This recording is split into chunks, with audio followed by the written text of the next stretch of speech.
안녕하세요. 유희선입니다. 7단원 생물 다양성과 유지 문제풀이 두 번째 시간입니다. 오늘도 6문제를 풀어보겠습니다. 그림은 지질시대에 일어난 몇 가지 주요 사건을 나타낸 것이다. 최초의 생명체가 출현한 이후 산소호흡 생물이 출현했으며 그 이후 육상생물이 출현하였습니다. 기억은 수권에서 출현하였다. 최초의 생명체는 우주로부터 오는 유해한 자외선을 차단해 줄 수 있는 바닷속에서 출현하였습니다. 그래서 수권에서 출현하였다는 기억 보기는 맞는 보기입니다. 오존층이 형성된 시기는 가하이다. 최초의 생명체가 출현한 이후 최초로 광합성하는 생물인 남세균이 출현하였죠.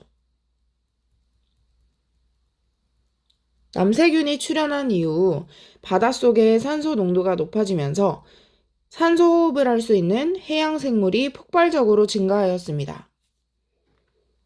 바닷속의 농도뿐만 아니라 대기 중의 산소 농도가 높아지면서 오존층이 형성이 되었고, 이러한 오존층이 우주로부터 오는 유해한 자외선을 차단해 주어 그때부터 육상 생물이 출현할 수 있었습니다. 그러면 오존층 형성 시기는 가가 아니라 나가 되겠죠. 최초의 광합성 생물은 나가 아니라 가 시기에 출현하였습니다. 그래서 답은 1번입니다. 이러한 순서를 반드시 알고 있길 바랍니다. 그림은 과거 약 5억 5천만 년 전 해양 생물과의 수 변화를 나타낸 것이다. A 시기와 B 시기에 각각 멸종된 생물로 옳은 것만을 있는 대로 고른 것은? X축을 보면 시간이 몇 억 년 전 이런 식으로 표기가 된 것을 알 수 있습니다. 우리가 지질시대를 구분할 때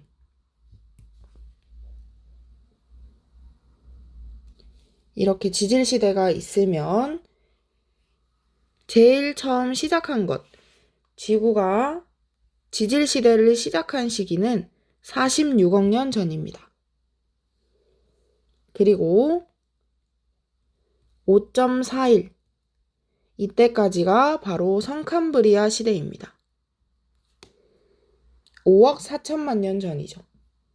그리고 5억 4천만 년 전부터 2억 5천만 년 전까지 고생대로 부릅니다. 그리고 0.66억 년 전, 6천만 년 전까지를 중생대, 그 이후부터 현재까지를 신생대라고 부릅니다.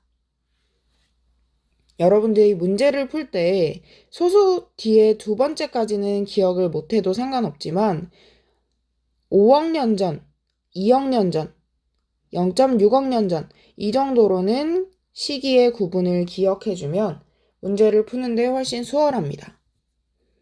자, 그럼 5.4억 년 전부터 2.5억 년 전까지 이 시기는 고생되겠죠. 그리고 2.5억 년 전부터 0.6억 년 전까지 이 시기는 여기 위에 적어보겠습니다. 이 시기는 중생대입니다. 그러면 A 시기는 고생대이고 B 시기는 중생대겠죠.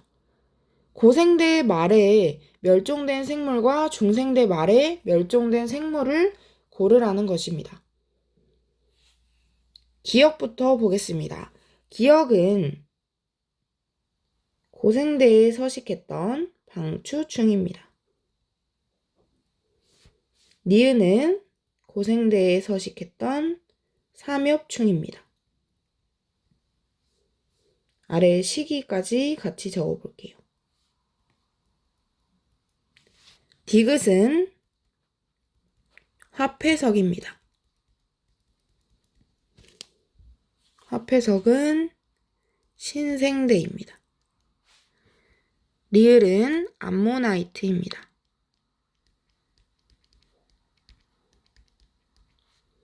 암모나이트는 공룡과 함께 중생대에 번성했던 생물이죠. 자, 그러면 고생대 말에 멸종한 생물은 방추충과 삼엽충, 기역과 니은입니다. 비시기, 중생대에 멸종한 생물은 암모나이트입니다. 그러면 답은 1번이 되겠죠.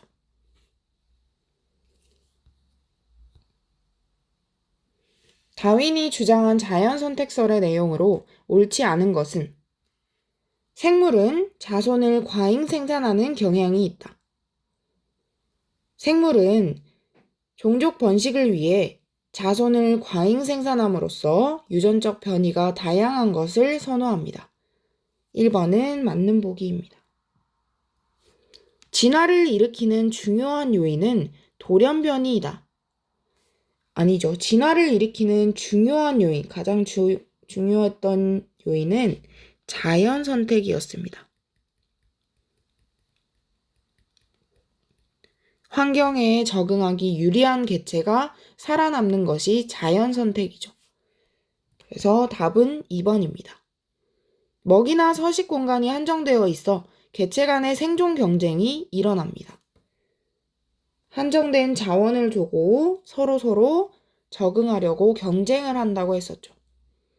개체 간의 변이가 존재하기 때문에 환경에 대한 적응력에도 차이가 있다. 유전적 변이가 다양해야 환경에 적응하기 유리한 생물이 생겨나고 그래서 과잉 생산을 하려는 경향이 있는 것이죠. 자연 선택이 반복되면서 작은 변이가 누적되어 새로운 종이 출현하게 된다. 다윈은 작은 변이가 누적되어 자연 선택이 반복되는 것은 새로운 종으로 분화할 가능성이 높아지는 것이라고 설명했습니다. 새로운 종이라고 해서 아예 종 자체가 달라지나 하고 헷갈릴 수 있는데 이 다윈이라는 사람이 주장한 핵심 내용이 결국에는 이 세상에 살아가는 생물체의 진화에 대한 이론이기 때문에 자연 선택이 반복되면 새로운 종으로 분화하면서 생물이 진화한다고 주장하는 것입니다. 그래서 5번도 맞는 내용에 해당합니다.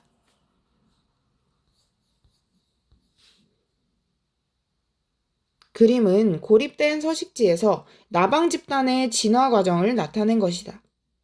가와 나 과정에서 각각 환경 변화와 유전적 변이 중 하나가 발생하였고 개체의 생존은 날개와 환경의 색깔에만 영향을 받는다. 가에서 유전적 변이가 발생하였다. 가에서 까만색 나방이 한 마리 생겨납니다. 이 까만색 나방이 생겨나고 나 시기를 거치면서 까만색 나방이 후대에 유전되는 것을 알 수 있습니다. 그렇다면 가에서 유전적 변이인 돌연변이가 발생했다는 것을 추측할 수 있죠. 따라서 가가 유전적 변이, 나가 환경 변화에 해당하겠습니다. 나에서 환경이 어둡게 변했을 것이다. 환경이 어둡게 변하면 흰색 나방과 검은색 나방 중에서 검은색 나방이 포식자에게 잡아먹히지 않는 좀 더 유리한 형질을 갖게 된 것이죠. 그래서 나에서는 환경이 어둡게 되면서 검은색 나방이 자연 선택됐다는 것을 추론할 수 있습니다. 나에서 날개 색깔이 흰색인 형질보다 검은색인 형질이 생존에 유리하게 작용하였죠. 환경에 적응하기 유리한 개체가 살아남는 것, 이것이 바로 자연 선택입니다. 답은 5번입니다.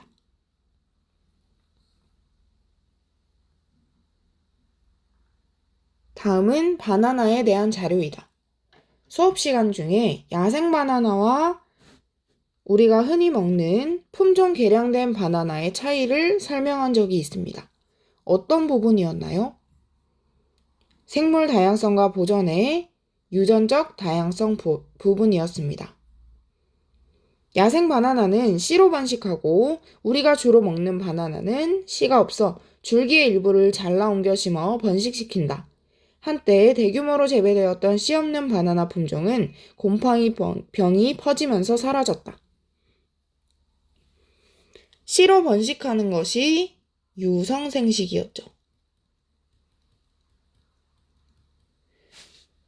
씨가 없어 줄기의 일부를 잘라 옮겨 심는 것이 무성생식이었습니다.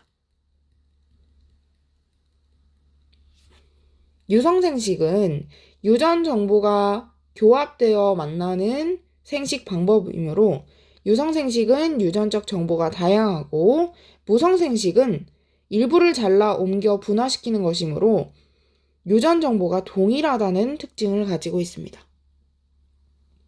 그래서 야생 바나나는 유성생식함으로 씨 없는 바나나보다 유전적 다양성, 유전 정보의 다양한 교합 때문에 다양성이 높을 것입니다. 가에서 곰팡이병의 바나나가 멸종된 것은 바나나 개체의 유전자가 모두 같았기 때문입니다.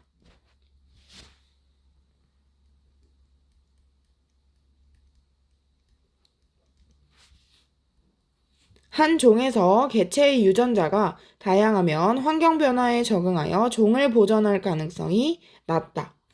유전자가 다양한 것을 우리는 변이가 다양하다라고 표현을 하죠.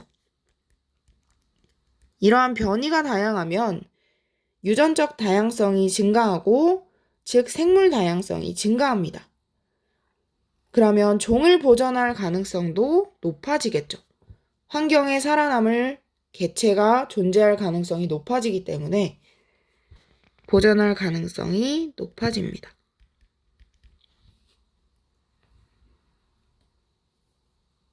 그래서 답은 1번입니다. 그림은 어떤 지역에서 도로와 철도의 건설로 달라진 서식지의 면적을 나타낸 것이다. 도로와 철도 건설 후 서식지의 변화에 대한 설명으로 옳은 것만을 고른 것은? 서식지가 처음엔 하나로 합쳐져 있었는데 철도와 도로를 건설함으로써 서식지 단편화가 일어났습니다.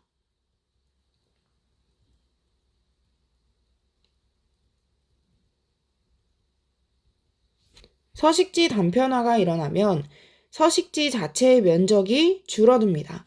처음에는 64헥타르였는데 그 이후 8.7 곱하기 4헥타르로 변했습니다. 이것은 64보다 훨씬 작은 수치이기 때문에 면적이 줄어든다는 기억 보기는 맞는 보기입니다. 서식지 단편화가 일어나면 무조건 서식지의 면적이 줄어들 수밖에 없습니다. 생물 다양성이 낮아질 것이다. 서식지 단편화가 일어나면 서식지 면적이 줄어들고 이 사이 간 이동이 불가능해지면서 생물의 개체수가 감소하고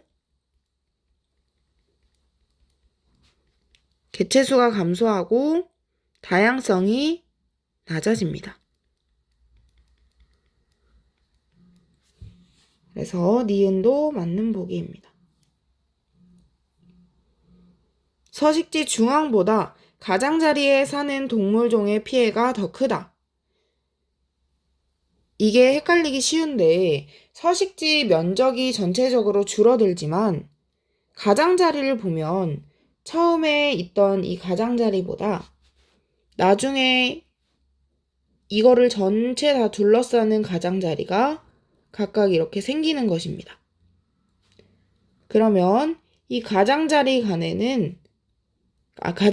사는 생물은 이 중앙에 사는 생물보다 상대적으로 면적이 덜 감소합니다. 중앙에서의 피해가 훨씬 더 크게 느껴지는 것이죠. 자, 이 가장자리는 한눈에 봐도 처음의 면적에 비해서 별로 줄어들지 않았다는 느낌을 받습니다. 그런데 중앙에서의 면적은 살고 있던 서식지 자체가 엄청 넓었다가 이렇게 8.7헥타르로 각각 4개로 분화되면서 면적도 감소했으므로 중앙에 있는 동물종의 피해가 더 큽니다. 그래서 답은 4번입니다. 오늘도 수고 많았습니다. 복습을 열심히 해서 기말고사에 꼭 좋은 점수를 획득하길 바랍니다.